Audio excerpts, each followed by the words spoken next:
Bonsoir et bienvenue à vous en direct sur Public Sénat. Voici les titres du 22h ce soir.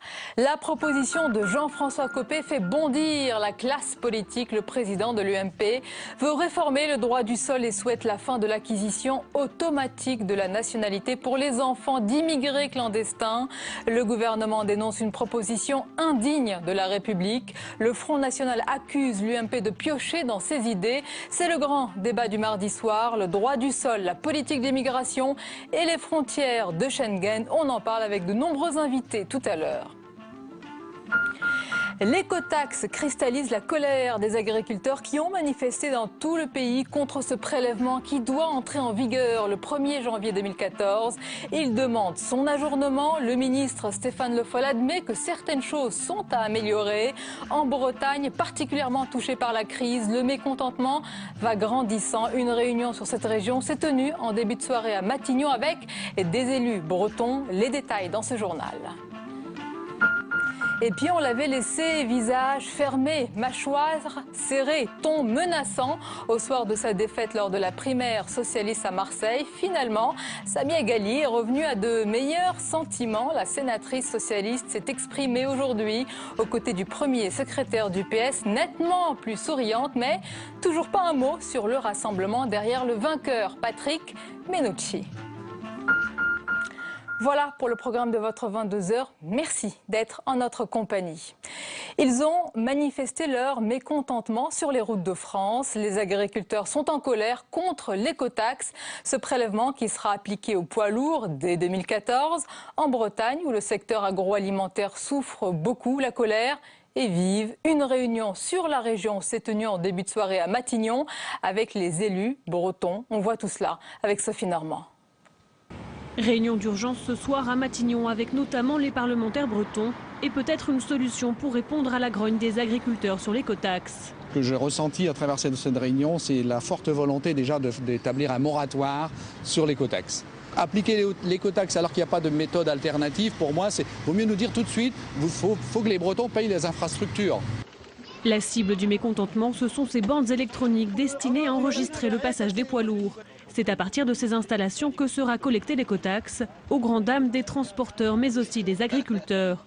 Alors ce matin, ils se sont mobilisés comme ici en Normandie, mais aussi dans l'est de la France et en région parisienne, déployant des banderoles pour certains, bâchant des radars pour d'autres.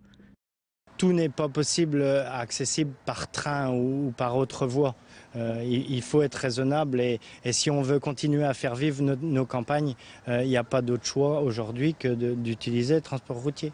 Les agriculteurs réclament l'ajournement de l'écotaxe, un nouvel impôt qui selon eux engendrera une hausse de 5 à 10% du coût du transport qu'il sera difficile de répercuter sur les prix de vente aux consommateurs, pénalisant un peu plus un secteur déjà en difficulté.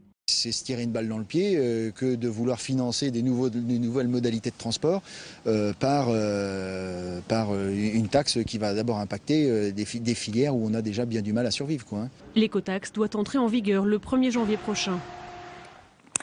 Le psychodrame Leonarda, les dissensions au sein de la majorité ou encore la difficile situation économique, autant d'éléments qui ont incité le patron des députés UMP, Christian Jacob, à interpeller Jean-Marc Ayrault, lui demandant de poser la question de confiance aux parlementaires. Dans l'hémicycle de l'Assemblée, le Premier ministre a répondu qu'il aurait la confiance d'une large majorité à l'occasion du vote du budget. Et quelques instants plus tard, justement, le budget 2014 a été adopté à 316 voix contre 249, soit une très large majorité. Et autre dossier sensible pour le gouvernement, la réforme des retraites. Le texte sera examiné à partir de demain par les sénateurs en commission avant la séance publique lundi prochain. On connaît déjà la position de chaque groupe politique au Sénat et les réticences sont nombreuses à droite comme à gauche. Les détails avec Nathalie Guilloire. Les sénateurs abattent leurs cartes au sujet de la réforme des retraites. Chacun des groupes met en place sa stratégie. Ce matin, les centristes qualifient de trompeur le projet de loi du gouvernement, projet qui maintient le système par répartition. Eux proposent une autre solution. Nous voulons une réforme juste, équitable du système des retraites, c'est-à-dire une réforme systémique. Alors, qu'est-ce que ça veut dire, réforme systémique ? C'est une retraite par points, égale pour tous. c'est-à-dire que la cotisation donne lieu à des points et que ça se transforme et fait après par une pension. Un amendement du groupe sera déposé pour mettre en place ce système à points à partir du premier semestre 2014. Mais pour les socialistes, cette proposition n'est pas fiable. Là-dessus, il faut être clair, les Français ne sont pas prêts à remettre en cause leur système de retraite par répartition. De toute façon, un changement de système ne réglait pas le problème des déficits de la branche retraite. Les sénateurs du groupe communiste, eux, se sont réunis ce midi à la Sorbonne. Le lieu n'est pas choisi au hasard, ils reprochent au gouvernement de s'attaquer à la jeunesse avec sa réforme. C'est une réforme des retraites tout à fait injuste et déséquilibrée qui constitue un véritable recul de société. Quand on veut faire travailler les jeunes jusqu'à 65, 66, voire même 67 ans, et les jeunes qui sont ici disent même au-delà, c'est quelque chose qui n'est pas acceptable. Le vote du texte au Sénat est compromis. Sans surprise, le groupe UMP va voter contre et les sénateurs écologistes ont annoncé ce matin hésiter encore entre l'abstention et le vote contre. Et puis en bref, on l'avait laissé visage fermé, mâchoire serrée, ton menaçant au soir de sa défaite lors de la primaire socialiste à Marseille. Finalement, Samia Ghali est revenue à de meilleurs sentiments. La sénatrice socialiste s'est exprimée aujourd'hui aux côtés du premier secrétaire du PS, nettement plus souriante. Elle a confirmé son engagement au sein du Parti socialiste. En revanche, toujours pas un mot sur le rassemblement derrière le vainqueur Patrick Mennucci. À 5 mois des élections municipales, les stratégies des uns et des autres s'affinent. On va s'arrêter un moment ce soir dans le 22h sur l'offensive menée par le Front National en vue de ce scrutin dans des villes gérées de longue date par les communistes.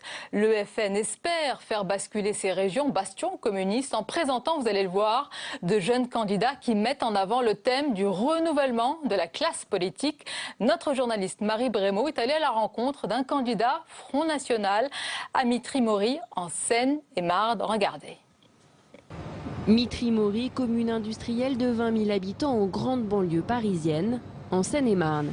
Mitry-Mory, ville communiste depuis 50 ans, mais à l'élection présidentielle, le FN a surpassé le Front de gauche avec 22,4% des voix. Alors, à quelques mois des municipales, le tout jeune candidat frontiste de 24 ans sonne la charge. Depuis 50 ans, ils ont voté communiste. Depuis 50 ans, cela ne bouge pas, à part dans la négativité. Et c'est pourquoi de plus en plus nous montons, de plus en plus nous arrivons et de plus en plus nous serons élus. Une offensive sur une ville cible, mais pour l'heure, le programme du Front National est encore bien flou. Pour la maire et candidate à sa succession Corinne Dupont, la meilleure défense à l'attaque, c'est son bilan et le silence. Je ne sais pas ce que veut dire être une cible. Moi, c'est quelque chose qui ne m'intéresse pas. La stratégie frontiste pour faire tomber des bastions communistes, présenter des candidats jeunes et novices. Vous faites un petit peu coup double, c'est-à-dire vous présentez une nouvelle génération de militants au suffrage, donc vous donnez l'image d'un parti rajeuni, d'un parti dynamique. En même temps, c'est plus facile de trouver des jeunes pour aller à la conquête de ce type de fief, parce que c'est quand même pas forcément une tâche aisée. Et puis vous collez aussi quelque part à une certaine évolution sociologique. À Mitry-Mory, Adrien Desports espère au minimum 5 conseillers municipaux. Et la suite du 22h avec, comme tous les mardis, la chronique Net d'infos de Caroline Deschamps.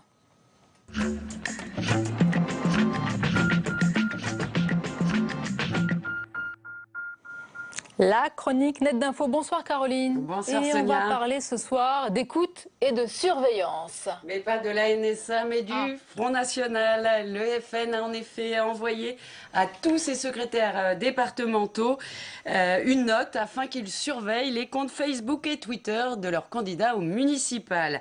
Alors un courrier qui sera publié demain dans l'hebdomadaire d'extrême droite Minute et qui reprend une précédente mise au point qui avait été révélée par le site du Nouvel Obs. Steve Briois, le secrétaire national du parti de Marine Le Pen, enjoint donc les préfets du parti à vérifier la présence numérique des élus et il leur demande d'établir, je cite, un rapport ville par ville sur la bonne tenue du compte Facebook de chaque candidat dont ils ont la responsabilité.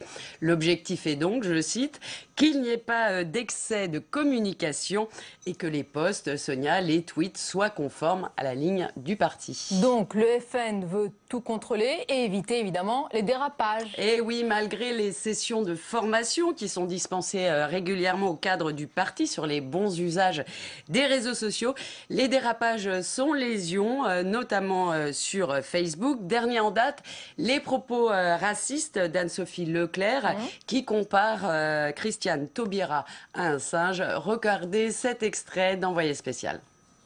Ce genre de comparatif des Noirs avec des singes, ça fait partie quand même de toutes les thématiques du racisme primaire. En général, non, ça n'a rien à voir. Un singe, ça reste un animal. Un noir, c'est un être humain. J'ai des amis qui sont noirs et c'est pour ça que je leur dis que c'est des singes. Et pourtant, là, vous faites ce comparatif-là avec ce photomontage. C'est plus par rapport à une sauvage que je l'ai fait, pas par rapport au racisme ou au noir ou au gris ou n'importe quoi. Là, c'est vraiment une sauvage. C'est une sauvage, voilà. À la limite, je préfère la voir dans un arbre après les branches que de la voir comme ça au gouvernement, franchement.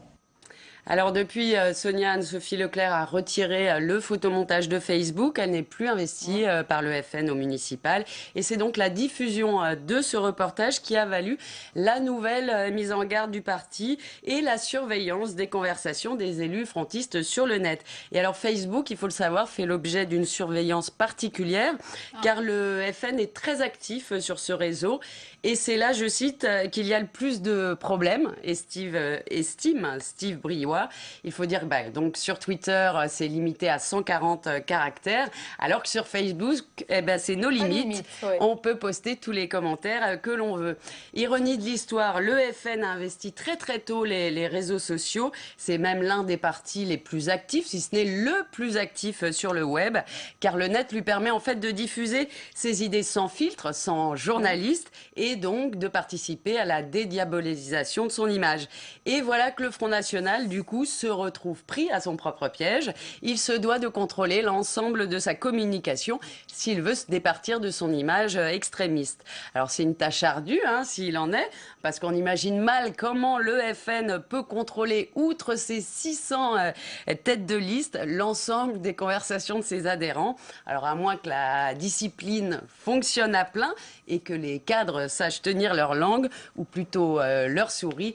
Mais attention, la glissade sur le clavier est vite arrivée. C'est clair. Caroline Deschamps pour la chronique Net d'Info. On vous retrouve dans le 22h la semaine prochaine. Et, je le précise, on vous retrouve avant pour votre émission La politique, c'est net et c'est à suivre vendredi à 19h15. Merci beaucoup Caroline. Merci, à suivre dans un instant le grand débat du mardi soir autour de la politique d'immigration. En France, la proposition de Jean-François Copé de modifier le droit du sol provoque un tollé à gauche et les moqueries du Front National qui rappellent que cette idée fait partie de son programme depuis toujours. La droite estime qu'il est urgent de revoir cette politique. Droit du sol, immigration et frontières de Schengen. On en parle avec de nombreux invités. C'est juste après le tour de l'info de Marie Lebon.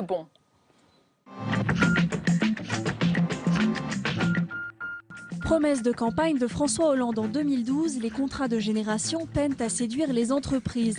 À l'heure des premiers bilans, 7 mois après son lancement, le couperet tombe. Pour Michel Sapin, le dispositif ne rencontre pas le succès escompté. Le rythme doit s'accélérer. Le ministre du Travail appelle donc les organisations patronales et les syndicats à multiplier les accords avec les PME. Ces entreprises de moins de 300 salariés peuvent bénéficier d'une aide de 4 000 € par an, un accélérateur pour l'embauche des jeunes en CDI. Au moment où je monte à cette tribune devant vous, je mesure la gravité du sujet qui nous occupe et l'importance du travail commun que nous devons poursuivre pour faire émerger le meilleur texte de loi possible. Retoqué par le Conseil constitutionnel en août dernier, c'est la deuxième fois que la ministre du Logement vient présenter ce texte dans l'hémicycle. Au cœur de cette loi, l'encadrement des loyers dans 38 grandes villes, un moyen pour stopper la hausse des prix en milieu urbain. Mais la loi Duflot, c'est aussi une garantie universelle des loyers impayés qui devrait entrer en vigueur le 1er janvier 2016. Un volet déjà contesté par les professionnels de l'immobilier qui craignent qu'elle incite les locataires à ne pas payer leur loyer.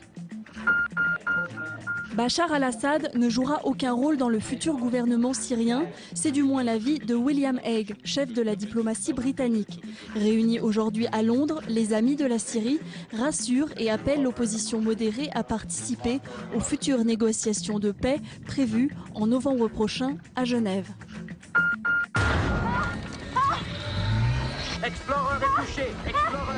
Dans Gravity, le réalisateur mexicain Alfonso Cuarón met en orbite Sandra Bullock et George Clooney dans un space movie haletant en 3 dimensions.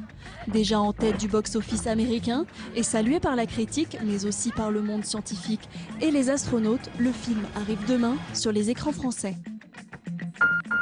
Le dessin du jour est signé Baudry. Pour le site Rue 89, le dessinateur envoie lui aussi un homme dans l'espace, mais il s'agit cette fois de François Hollande.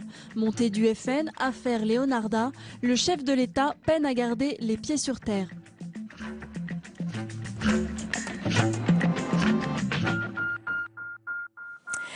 La proposition de Jean-François Copé fait bondir la classe politique. Le président de l'UMP veut réformer le droit du sol et souhaite la fin de l'acquisition automatique de la nationalité pour les enfants d'immigrés clandestins. Le gouvernement dénonce une proposition indigne de la République.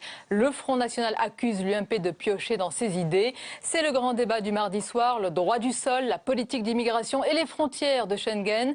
On en parle avec nos invités ce soir. Je vous les présente avec plaisir. Philippe Marini, bonsoir et bienvenue. Bonsoir. Président UMP de la Commission des finances du Sénat, sénateur de l'Oise. Avec nous également Armelle Gardien, bonsoir. Bonsoir. Vous êtes membre du réseau Éducation sans frontières. Merci d'être avec nous. Laurent Bouvet, bonsoir. Bonsoir. Politologue, professeur à Versailles. Vous êtes l'un des initiateurs de la gauche populaire. Avec nous également notre chroniqueur Jean-Louis Gombault. Bonsoir Jean-Louis. Bonsoir Sonia. Et avant d'entamer notre débat, je vous propose justement d'écouter la proposition du président de l'UMP, Jean-François Copé, au micro Public Sénat de Pierre-Henri Gergonne. On l'écoute. Je le redis, il n'a jamais été question, jamais, de remettre en cause le droit du sol. Il est question simplement de poser la question pour les enfants nés de parents séjournant en France illégalement, s'ils doivent avoir l'automaticité de la nationalité française. Ma réponse est non. Regardez par exemple ce qui se passe à Mayotte.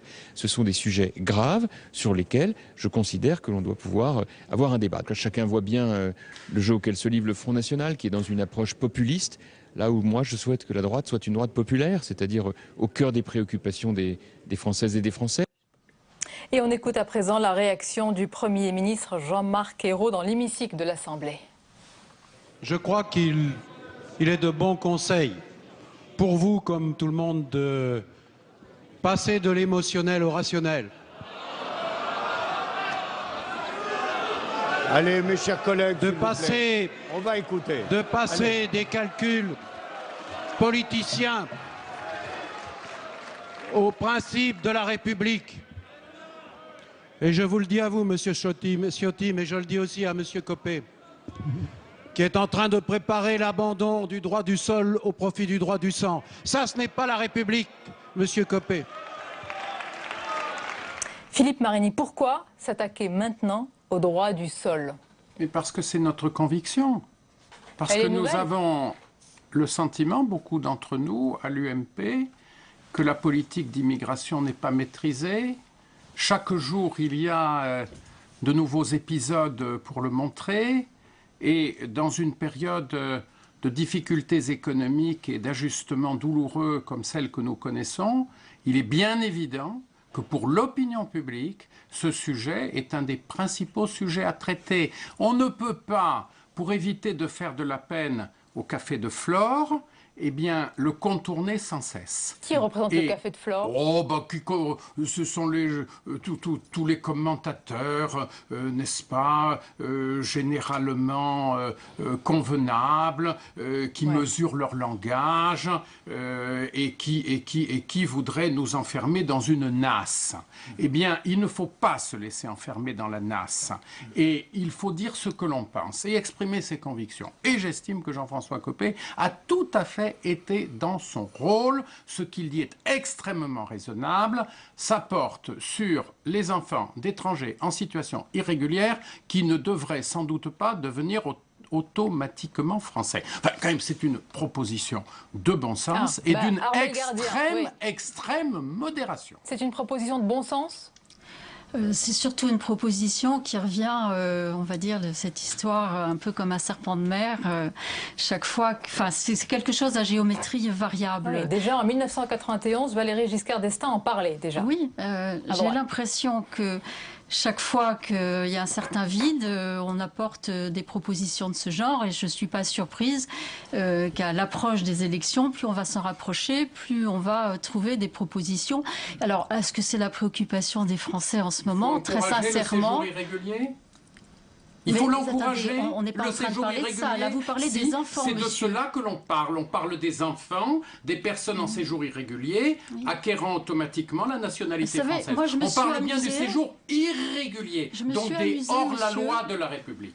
Avant d'arriver ici, a feuilleté un livre qui s'appelait « Ils sont devenus français » et qui retrace l'acquisition de la nationalité pour un certain nombre de personnalités depuis un siècle. Irréguliers? Eh bien, évidemment, il y en a un certain nombre Irréguliers? qui sont entrés irrégulièrement parce que, d'une part, la législation n'était pas la même. Moi, je ne suis pas juriste, hein, je vais vous parler simplement de ce que, on va dire, le français moyen peut avoir comme connaissance sur le sujet. Et donc, dans l'histoire familiale d'un certain nombre de gens, alors on peut citer, moi je n'ai pas vérifié ceux qui étaient entrés irrégulièrement et ceux qui étaient entrés régulièrement, mais je peux vous assurer que consulter ces archives, il y a donc des gens très sérieux qui l'ont fait, c'est tout à fait intéressant de voir comment l'administration met des bâtons dans les roues, dans la demande tout à fait légitime d'un certain nombre de personnalités, des arts, de la politique, Dans quel but? Vous parlez de personnalité, on est dans un autre monde.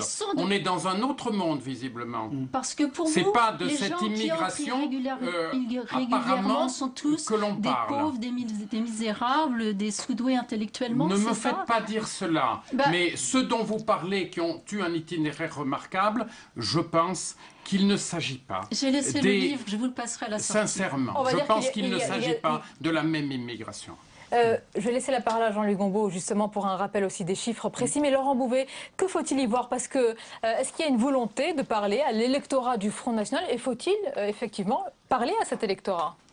Oui, juste une précision sur la manière dont vous m'avez présenté. Pardonnez-moi, mais vous avez dit que j'étais initiateur de la gauche populaire. J'avais signé un livre collectif qui s'appelait Plaidoyer pour une gauche populaire. Je ne suis pas Vous lié. êtes mal à l'aise avec la gauche populaire? Non, c'est pas ça, mais c'est qu'il y a un groupe, il y a un groupe d'élus. Non, mais il y a un groupe d'élus PS qui s'appelle comme ça. Je n'ai rien à voir avec eux. Donc je préfère le préciser pour les téléspectateurs. C'est quand même la moindre des choses. Pardon de ce rappel. Allez-y. Alors, est-ce qu'il y a une volonté de parler justement à l'électorat du Front National? Oui, incontestablement. Et ça ne date pas de la déclaration de Jean-François Copé. Depuis la victoire de Nicolas Sarkozy en 2007, rappelez-vous, Nicolas Sarkozy, on avait dit à l'époque, on avait utilisé ce terme, je n'aime pas beaucoup, mais peu importe, avait siphonné les voix du Front National. C'est-à-dire qu'il avait obtenu effectivement sa victoire par rapport au score de Jean-Marie Le Pen en 2002. Il avait effectivement conquis une partie, certainement, du vote Front National et il avait été élu en partie grâce à ses électeurs.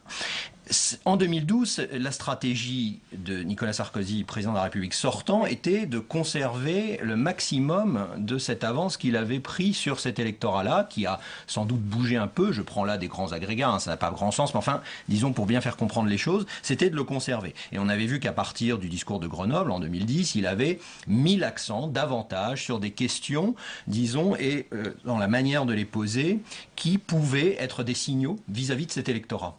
Parce qu'il en avait besoin. C'est la continuité. C'est ce qu'on avait appelé la ligne Buisson. Rappelez-vous du nom du conseiller. Je fais une parenthèse que Nicolas Sarkozy, qui n'est pas revenu sur le principe du droit du sol, qui dit nous garderons le droit du sol. Le droit du sol, c'est la France. Bien sûr. Non, mais sa position je parle de l'ensemble. La déclaration de Jean-François Copé sur cette mesure-là, c'est une petite mesure dans un ensemble. Il faut recontextualiser la chose, si je puis dire. Donc il y a une continuité, effectivement. Aujourd'hui, l'UMP est dans une situation politique difficile par rapport à cette question. Ce n'est pas le problème que de l'UMP, c'est aussi le problème de la gauche, sur lequel on reviendra peut-être plus tard. C'est le problème de l'ensemble de la classe politique. Un moment sur l'UMP, Philippe Marigny, quand le Front National vous dit que vous faites du copier-coller, pardonnez-moi, ou que vous lui prenez sa propre idée, qu'est-ce que vous lui répondez? Parce que l'idée, elle est marquée noir sur blanc sur le programme de Marine Le Pen. Écoutez, c'est pas parce qu'un membre du Front National aura une cravate que je devrais éviter de mettre une cravate. Non, mais vous en portez beaucoup en ce moment parce qu'ils en portent beaucoup. Non. Moi, je n'accepte pas ce type d'argument. On avance une proposition parce qu'on a une conviction. Bon, En ce qui me concerne, je suis heureux que cette proposition ait été faite et elle aurait dû l'être depuis longtemps. Parce qu'on a des pudeurs, n'est-ce pas, qu'il vaudrait mieux abandonner, car il y a une réalité sociale à laquelle on est confronté, nous le constatons tous dans nos communes et dans nos départements, c'est pas au café de Flore que se fait, ou de Magot, si vous le préférez, l'un ou l'autre, n'est-ce pas? Mais c'est pas là que se fait la légitimité politique, c'est la souveraineté populaire, et chacun vote, et on va pas faire de tri dans les urnes. Un vote vaut un autre vote. On n'a pas besoin d'être diplômé d'enseignement supérieur pour avoir le droit de voter. Il n'y a plus de sens électoral. Tout le monde vote. Jean-Louis Gombault. Simplement pour dire, il y a deux problèmes dans cette proposition de M. Copé. À mon avis, il y a un problème de principe et il y a un problème aussi de statistiques, de chiffres. Combien y a-t-il en France d'enfants de clandestins? Alors, d'abord, on ne sait pas combien il y a de clandestins. Les évaluations varient entre 300 et 500 000, mettons 500 000 maximum. Et en gros, des enfants de clandestins, ils ne doivent pas être plus de 50 000. Ces jeunes gens vont avoir la nationalité française, mettons, quand ils vont avoir 18 ans, au rythme à peu près de 1000 par an. Donc on est sur des chiffres très faibles. On est sur un problème. Alors, ça d'abord, c'est de voir quelque part l'insignifiance du problème. Cela dit, il y a un problème de principe fondamental qui est beaucoup plus important. C'est qu'est-ce que être français ? Qu'est-ce qu'avoir la nationalité française? Pourquoi demander la nationalité française? Mais partir de ce problème-là d'enfants de clandestins qui ne sont quand même en rien responsables du fait que leurs parents sont des clandestins. Les pauvres gosses, ils arrivent, ils sont gosses de clandestins, ils sont pour rien dans cette histoire. Mais partir de ce petit problème et pour arriver ensuite et discuter du principe, comme on le faisait hier avec M. Nora, qui justement présentait... Pierre Nora, l'historien qu'on recevait hier. Ça, c'est un problème absolument fondamental et crucial. Qui nous parlait d'identité. Armand Gardia, je reviens sur les statistiques, il n'y en a pas, les chiffres, mais vous les recevez, vous vous en occupez de ces familles, justement. Je suis tout à fait en accord avec ce que vous venez de dire. Le chiffre est significativement très faible. Ce que je voulais quand même dire par rapport à ce qu'a dit M. Marini, c'est que vous, et c'est extrêmement dangereux, vous superposez sans-papier avec pauvres, avec non éduqués. Attendez, je termine. Hors la loi républicaine, madame. Vous avez dit vous-même, quand j'ai cité des personnalités, vous avez dit, mais on ne parle pas de ces gens-là. Mais si, on parle de tous ceux qui vivent en France, à un moment donné sont scolarisés, leurs parents font ce qu'il faut pour ça, enfin les soutiennent, et vous vous opposez, vous superposez avec pauvreté, misère. Sans-papier, c'est hors la loi. On ne peut pas accepter... Hors la loi, venus par les passeurs, par les trafiquants, c'est ça les sans-papiers. Oui.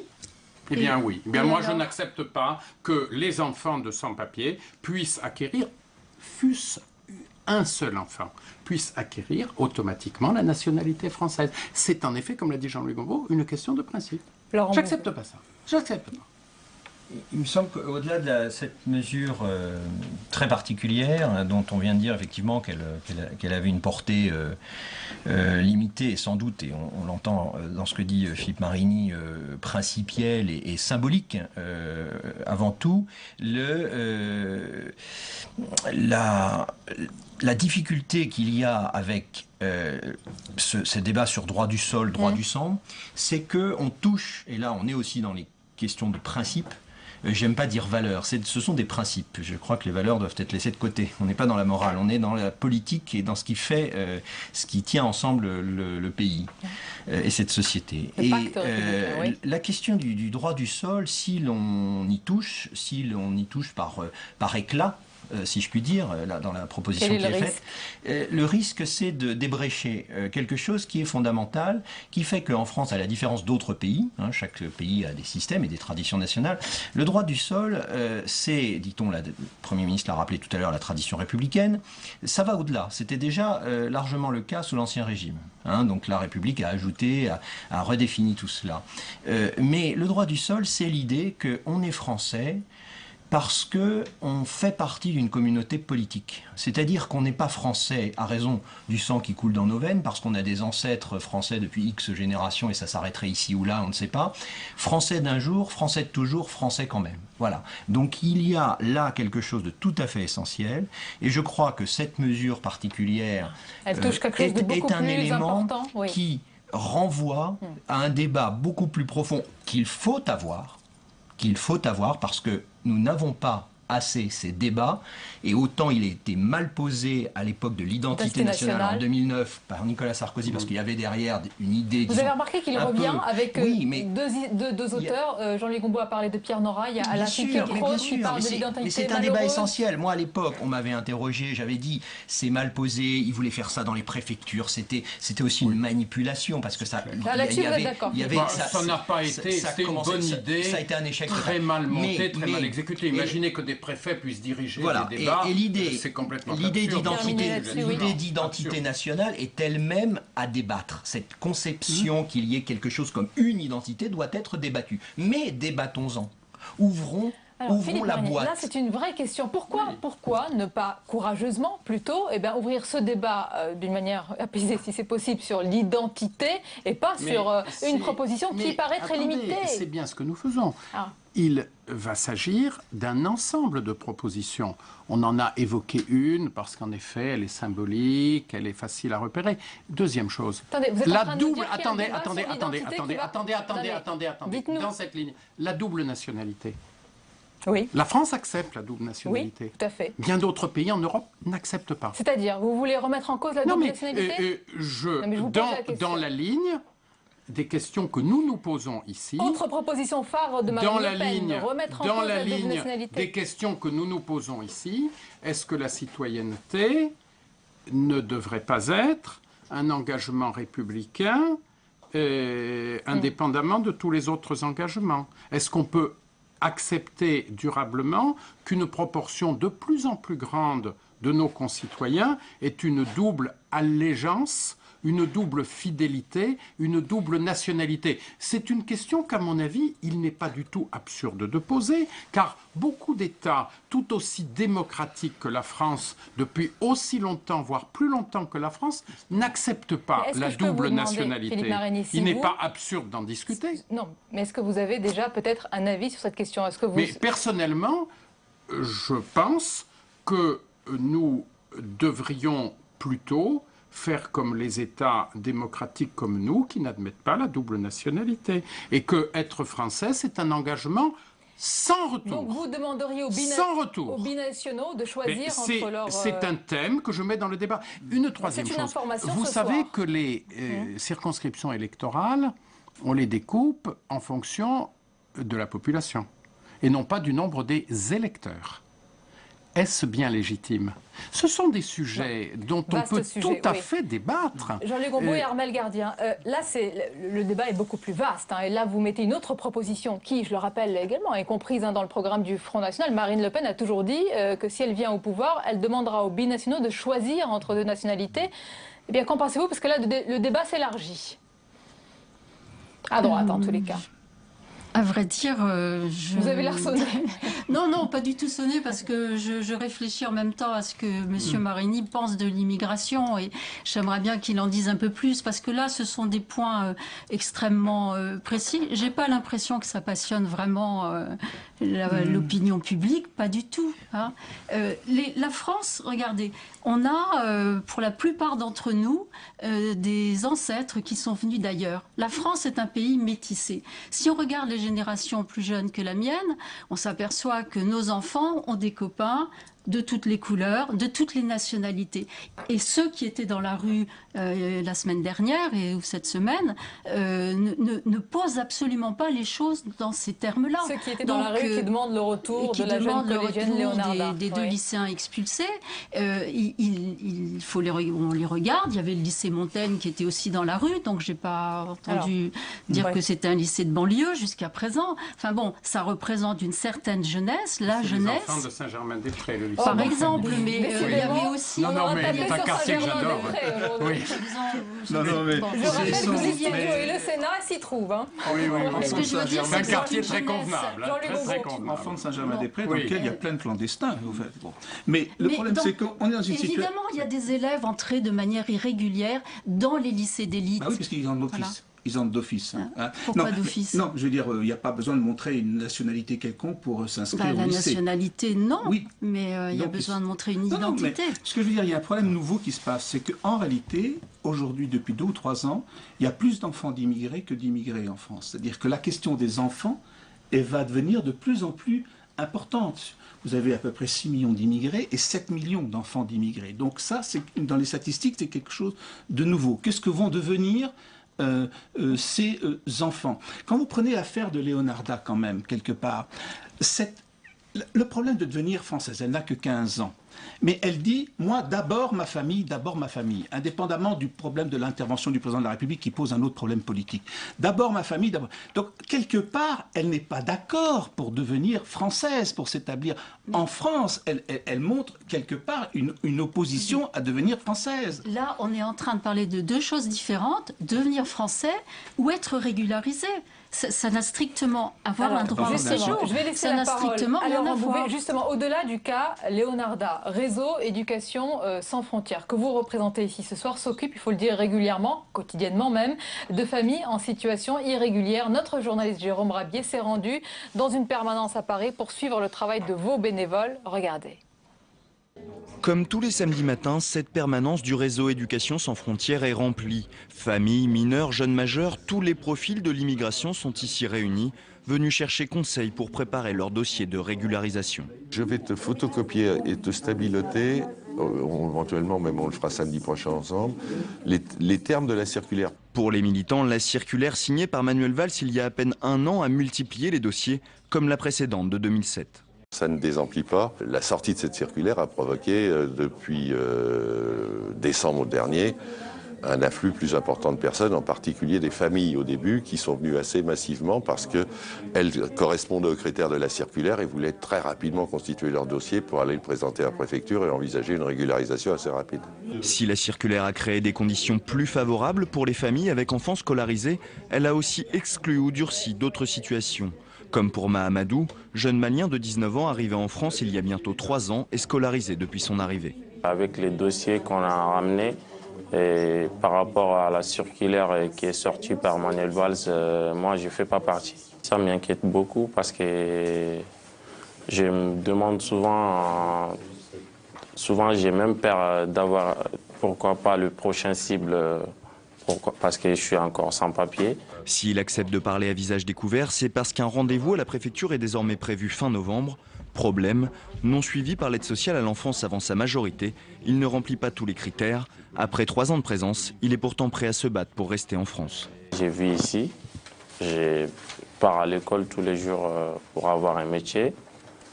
J'ai fait des stages dans des entreprises, j'ai des amis et je vois ma vie ici, mon avenir, quoi. Depuis le mois de juin, cette permanence a reçu pas moins de 60 nouveaux dossiers de majeurs et mineurs dont la famille est restée à l'étranger, sans que plus de dossiers ne soient acceptés par la préfecture. De quoi désabuser les militants. Les fondamentaux restent les mêmes. On est dans une situation qui reste strictement comparable à la situation sarkozyste. Cette année, il y aura environ 30 000 régularisations d'étrangers en France, un chiffre stable depuis maintenant une dizaine d'années. Voilà, pour ce reportage, notre journaliste Jérôme Rabier, on vient de l'entendre, Philippe Marini, dans cette permanence, une seule permanence, 60 nouveaux dossiers de majeurs et mineurs dont les familles sont restées à l'étranger. Eux sont là, certains depuis de nombreuses années. Sur le plan des principes, sur le plan du droit, pour moi, il y a un chaînage qui s'appelle la loi, le respect de la loi, la citoyenneté ou la nationalité et l'intégration. Et dans le modèle universaliste et républicain auquel je crois, il n'y a pas d'autre chose. Je vais peut-être vous surprendre, très attaché à la diversité. Et chacun arrive avec son identité, son patrimoine génétique, son expérience, ses richesses. Mais dans le cadre d'un état de droit qui est fondé sur les principes que je viens de rappeler. S'il en va autrement, on ne fait qu'encourager la criminalité internationale et aboutir à des impossibilités au Parti socialiste, et à des drames. Bon, depuis 15 ans, l'État, les gouvernements successifs empilent des lois de plus en plus restrictives pour l'accès à la régularisation. Ça s'appelle le CESEDA et sous Nicolas Sarkozy, plusieurs refontes du CESEDA ont été faites et qui ont limité au maximum la possibilité de régularisation. D'ailleurs, je me permets de vous demander, quand vous dites les enfants d'illégaux, je n'aime pas le terme de clandestin. Il avait été abandonné pendant de longues années. Je suis un petit peu étonnée de le voir réapparaître depuis quelques mois de manière aussi fréquente. Donc, combien de temps on va rester enfant d'illégaux? Le jour où on est régularisé, on n'est plus quelqu'un d'irrégulier. On n'est plus quelqu'un d'illégal. Au bout de combien de générations d'immigration, on est toujours étranger. A vocation à être régularisé. On a compris que vous avez deux conceptions très différentes de ces parcours. Oui. Alors comment est-on régularisé? Il y a un droit de sortie universel de tous les pays et il y a un droit d'entrée qui n'existe pas. On ne peut pas récompenser les entrées irrégulières. Le débat est ouvert à droite, Laurent Bouvet, et à gauche. Est-ce que la politique migratoire, c'est un tabou à gauche? Est-ce qu'il y a une réflexion aujourd'hui du parti, du gouvernement, de la majorité, selon vous? Du parti, je ne la vois pas. Enfin, de l'extérieur, j'ai l'impression que sur de très nombreux sujets, on va le dire gentiment, le Parti socialiste a arrêté de réfléchir il y a un moment.